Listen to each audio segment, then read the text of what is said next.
Apa kata kalau saya beritahu anda yang jual air sahaja boleh buat untung bersih lebih 7,000 sebulan?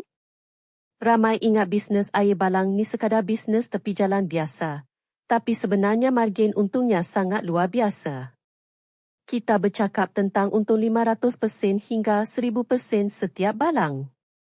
Hari ini, saya akan kongsikan pelan tindakan daripada Mizan Sulaiman, seorang otai yang dah buat bisnes ni sejak 2008, untuk tunjukkan macam mana anda boleh bina empayar air balang sendiri dengan modal bawah RM1,000.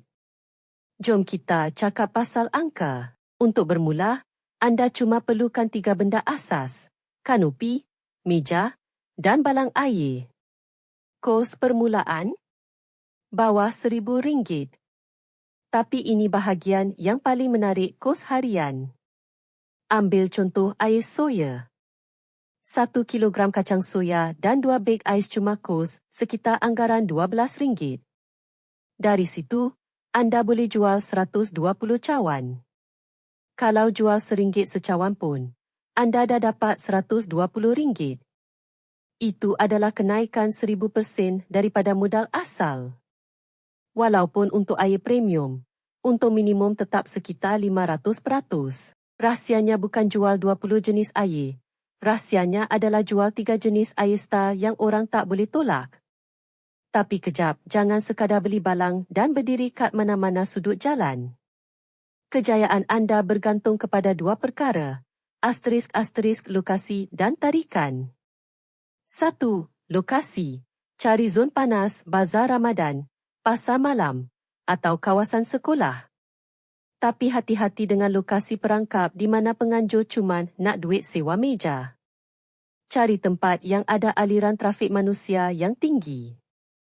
2. Rupa paras. Kalau gerai anda nampak sama macam orang lain, orang takkan nampak anda. Gunakan warna yang terang dan pastikan balang anda sentiasa nampak jernih dan bersih.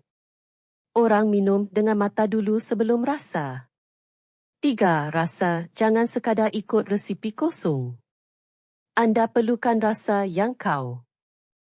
Sama ada jos mangga, teh bunga, atau katira, rasa dia mesti buat orang datang balik untuk cawan kedua. Ramai orang baru gagal sebab trial and error. Mereka beli terlalu banyak balang sekaligus, atau mereka tak tahu cara uruskan masa. Pesanan Mizan? Mula secara kecil-kecilan. Jangan cuba bawa 15 balang dalam kereta kecil anda. Mula dengan 3 jenis air yang berkualiti tinggi dulu. Selain itu, belajar bahan rahsia. Tahu tak ada teknik khusus untuk pastikan buah kekal segar dan rasa manis tetap seimbang walaupun ais dah cair? Skim bezanya antara pelanggan yang beli sekali dengan pelanggan tetap. Bisnes air balang adalah antara cara paling mudah untuk bermula sebagai usahawan dengan risiko yang rendah. Kalau anda nak 25 resipi best seller dan strategi tepat untuk capai sasaran RM7 ke sebulan, ada panduan di bawah. Ringkasan pun utama. Margin untung tinggi. Pulangan 500 hingga 1000% adalah perkara biasa. Modal permulaan rendah, bawah RM1,000. Kanopi, meja, balang. Pemilihan strategik fokus pada 3 perisa popular berbanding 10 perisa yang biasa-biasa.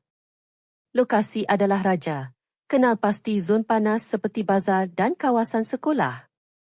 Profesionalisme, persembahan gerai dan rasa yang konsisten adalah kunci pendapatan 7,000 sebulan. Dapatkan panduan lengkap A hingga Z bisnes air balang di bawah atau di bahagian summary. http://info-seekers.com/bisnes air balang